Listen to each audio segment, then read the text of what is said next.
Hi guys, welcome back to our channel. எல்லோரும் எப்படி இருக்கீங்க? நாங்களும் ரொம்பவே நல்லாயிருக்கோம். இந்த வீடியோவில் நம்ம எதை பற்றி பார்க்க போகிறோம்னு பார்த்தீங்கன்னாக்கா, என்னோடய செகண்ட் பேபிக்கு வந்து நேமிங் செரமனி ஃபங்க்ஷன், அதை பற்றி இந்த வீடியோவில் பார்க்க போகிறோம். இன்றைக்கி வந்து பார்த்திங்கனாக்கா எப்போதும் போல் ஸ்டார்டிங் வந்து சூப்பராக ஆரம்பிச்சிது. பட் எண்டிங் வந்து ஆஸ் யூஷுவல் ஹாஸ்பிட்டலில் தான் முடிஞ்சிச்சு. அப்படி எனக்கு என்ன ஆச்சுங்கிறத நம்ம வீடியோவில் போய் பார்க்கலாம். சரி வாங்க வீடியோக்குள்ளே போகலாம். ஃபங்க்ஷனுக்கு முன்னாடி நாள் வந்து பார்த்திங்கனாக்கா ஆஸ் யூஷுவல் வந்து சாம் வந்து தூங்கவே இல்லை. குட்டி அப்பா வந்து பார்த்திட்டான், அதிசயமாக தூங்கிட்டாங்க. பட் சாம் தூங்கவே இல்லை, ரொம்ப நேரம் ஆச்சு.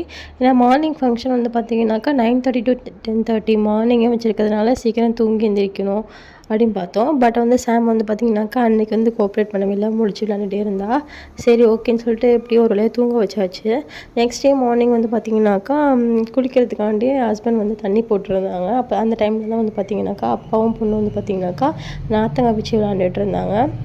அன்றைக்கி வந்து பார்த்திங்கனாக்கா ஃபங்க்ஷனுக்காண்டி என்னோடய ஹஸ்பண்ட் வந்து எல்லாருமே வந்து ஒரே கலர் ட்ரெஸ் போடலான்னு சொல்லிட்டு எனக்கு தெரியாமலே வந்து பார்த்திங்கன்னா எனக்கு ஸாரீ, அதுக்கப்புறம் வந்து பாப்பாவுக்கு வந்து ட்ரெஸ்ஸு, அவங்களுக்குமே ட்ரெஸ் வந்து ஒரே கலரில் லாவெண்டர் கலரில் எடுத்துகிட்டு வந்தாங்க.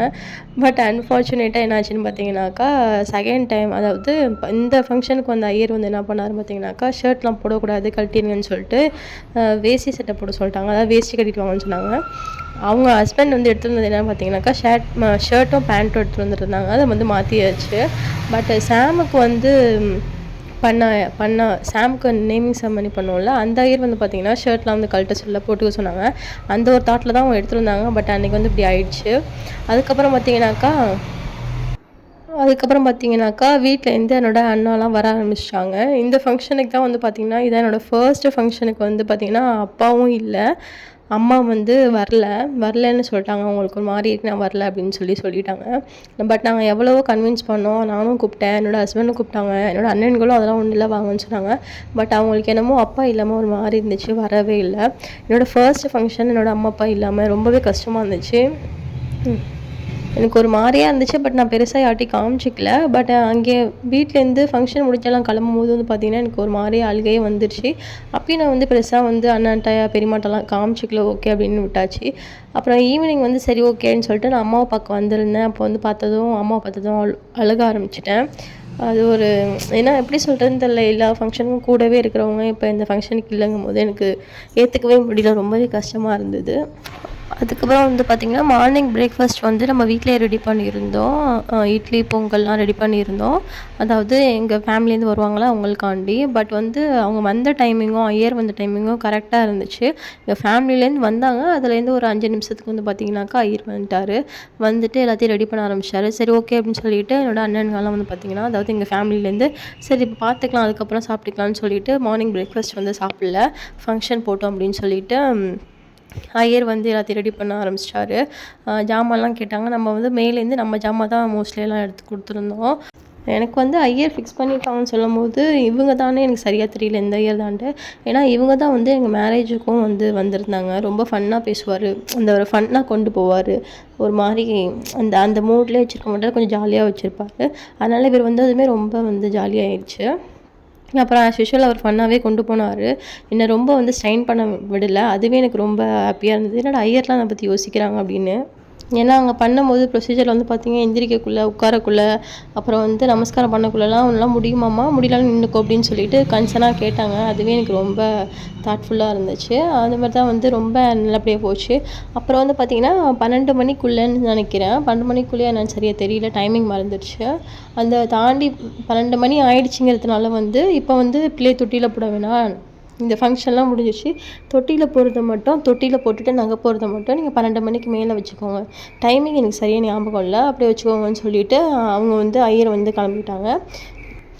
சரி ஓகேன்னு சொல்லிவிட்டு நம்மளும் வந்து அதுக்கப்புறம் பண்ணிக்கலாம்னு சொல்லிவிட்டு 12 மணி ஆனதுக்கப்புறம் வந்து பார்த்திங்கனாக்கா என்னோடய கல்யாண சாரியில் வந்து பார்த்திங்கனாக்கா பாப்பாவை வந்து தொட்டியில் போட்டு நம்ம வந்து தூக்கணும். ஃபஸ்ட்டு நம்ம சாரியில் தான் போடுவோம். அதாவது கல்யாண சாரியில் சாமுக்கும் அதேமாரி பண்ணோம், பாப்பாவுக்கும் அதேமாரி பண்ணோம். நான் முக்கியமான விஷயத்தையும் மறந்துட்டேன். பார்த்திங்கன்னா நம்ம பாப்பாவுக்கு வந்து என்ன பேர் வச்சுருக்கோன்னு வந்து பார்த்திங்கனாக்கா நக்ஷத்ரான்னு தான் வச்சுருக்கோம். பேர் எப்படி இருக்குன்னு சொல்லிட்டு மறக்காமல் கமெண்ட் பண்ணுங்கள். ஆக்சுவலி ஒரு 2-3 பேர் வந்து சஜஷனில் இருந்தது. நான் மோஸ்ட்லி நினச்சது வந்து பார்த்திங்கனாக்கா நக்ஷத்ரா, இன்னொன்று வந்து நித்யஸ்ரீன்னு நினச்சிருந்தேன். ஏன்னா பாப்பாவுக்கு வந்து பெரிய பாப்பாவுக்கு வந்து பார்த்திங்கனாக்கா சம்யுக்தா ஸ்ரீ, குட்டி பாப்பாவுக்கு வந்து நித்யஸ்ரீ அப்படின்னு சொல்லி வைக்கலான்னு ஒரு தாட் இருந்துச்சு. அது கூடவே வந்து பார்த்திங்கன்னா நக்ஷத்ராவும் நான் சூஸ் பண்ணது தான். பேர் வந்து டிஃப்ரெண்ட்டாக இருந்தது. அதுவும் இல்லாமல் நான் யூடியூப்பில் வந்து பாப்பா பிறக்கறதுக்கு முன்னாடி இன்னும் குட்டி பேண்டான்னு சொல்லுவேன், இல்லைனாக்கா ஸ்டார் தான் வந்து மென்ஷன் பண்ணுவேன். அதனாலேயே என்னன்னு தெரியல, எனக்கு நக்ஷத்ரான்ட்டாங்கன்னு தோணுச்சு. சரி ஓகே அப்படின்னு சொல்லிட்டு நக்ஷத்ராவே வந்து ஹஸ்பண்டும் சொன்னாங்க நக்ஷத்ரா நல்லாயிருக்குன்னு. நக்ஷத்ராவே வந்து பார்த்திங்கன்னா ஃபிக்ஸ் பண்ணிட்டோம். அதுதான் வந்து பாப்பாவோட பேர். நெக்ஸ்ட் வந்து பார்த்திங்கனாக்கா ஃபங்க்ஷன் வந்து நல்லபடியாக முடிஞ்சுது. அதுக்கப்புறம் வந்து நகை போடுறதுலாம் வந்து பார்த்திங்கனாக்கா நம்ம வந்து நல்லபடியாக போட்டோம். நான் வந்து ஃபஸ்ட் பேபிக்கு வந்து பார்த்திங்கன்னா அம்மா வீட்டில் வந்து பண்ணியிருந்தாங்க, அதாவது சாமுக்கு. நான் வந்து செகண்ட் பேபிக்கு சொல்லியிருந்தேன் இந்த மாதிரி வேணாம் அப்படின்னு சொல்லிட்டு. ஏன்னா டைம் வந்து ரொம்ப டஃப்பாக இருக்குது இந்த டைமில், நான் வேணாம் அப்படின்னு சொல்லியிருந்தேன். இல்லை நான் பிறப்பிள்ளைக்கு செஞ்சோம், 2வது பிறப்பிள்ளைக்கு செய்யலைன்னா சரியாக இருக்காதுன்னு சொல்லிட்டு அவங்களாம் செஞ்சாங்க. சரி ஓகேன்னு சொல்லிட்டு அந்த ஃபங்க்ஷன் நல்லபடியாக போச்சு. அம்மா அப்பா இல்லாதது தான் வந்து ஒரு குறையை தவிர மித்தபடி ஃபங்க்ஷன் வந்து ரொம்பவே சூப்பராக போச்சு, நல்லபடியாக முடிஞ்சுச்சு. மதியம் லஞ்சுக்கு வந்து பார்த்திங்கன்னா நம்ம கடையில் வந்து ஆர்டர் பண்ணியிருந்தோம். சாப்பாடுமே வந்து பார்த்திங்கனாக்கா சூப்பராக இருந்தது. சாப்பிட்டுட்டு வந்த ரிலேட்டிவ்லாம் வந்து பார்த்திங்கனாக்கா ஈவினிங் போல் கிளம்பிட்டாங்க. கிளம்பும்போது தான் எனக்கு உண்மையாகவே ரொம்ப கஷ்டமாக இருந்துச்சு. சரி ஓகேன்னு சொல்லிட்டு நம்மளும் வந்து ஓகே அப்படின்னு சொல்லிட்டு கிளம்பிட்டோம். அதுக்கப்புறம் பார்த்திங்கனாக்கா 2 பேபிஸ்க்கும் சொல்லி வச்ச மாதிரி ஃபீவர் அடிக்க ஆரம்பிச்சிருச்சு. ஆக்சுவலி சாம் வந்து ஃபங்க்ஷன் நடக்கும்போது அழுதுகிட்டே இருந்தா, அதனால் கூட பாப்பாவுக்கு வந்து ஃபீவர் வந்திருக்கும்னு நினச்சோம். பட் குட்டிக்கு எப்படி ஃபீவர் வந்துச்சுன்னே தெரியல. சரி ஓகே டிலே பண்ண வேணாம்னு சொல்லிட்டு மார்னிங் ஃபங்க்ஷன் நடந்துச்சு, ஈவினிங் வந்து ஹாஸ்பிட்டல் கிளம்பிட்டோம். ஹாஸ்பிட்டல் கிளம்பும்போது வந்து பார்த்திங்கனாக்கா சரி அம்மா வீட்டுக்கு போயிட்டு வரலான்னு சொல்லிட்டு அம்மாவை பார்த்துட்டு நான் வந்து ஹாஸ்பிட்டல் போனேன். அங்கே போனப்போ பார்த்திங்கனாக்கா சாமுக்கு வந்து இன்ஜெக்ஷன் போட்டுவிட்டாங்க. குட்டிக்கு வந்து பார்த்திங்கனாக்கா மெடிசன் கொடுத்துருந்தாங்க. நான் வந்து எதுவுமே பண்ணல, ட்ரெஸ் மட்டும் சேஞ்ச் பண்ணிவிட்டு கிளம்பியாச்சு. ஏன்னா 2 பேருக்குமே வந்து ஹை ஃபீவர் அடிக்குது, என்ன பண்ணுறதுன்னு தெரியல. மார்னிங் வந்து சூப்பராக போச்சு, ஆனால் ஈவினிங் வந்து இப்படி ஆயிடுது, அது என்னன்னே தெரியல. இப்படி தான் வந்து பார்த்திங்கனாக்கா பாப்பாவோட நேமிங் செரமனி வந்து போச்சு. டாக்டர்லாம் பார்த்து முடிச்சுட்டு நம்ம போகிற வழியிலே வந்து பார்த்திங்கனாக்கா நைட்டு வந்து சாப்பிட்டுட்டு நம்ம வீட்டுக்கு போயாச்சு. இந்த வீடியோ உங்களுக்கு பிடிச்சா மறக்காமல் லைக் அண்ட் சப்ஸ்கிரைப் பண்ணுங்கள். நெக்ஸ்ட் வீடியோவில் பார்க்கலாம். பாய்.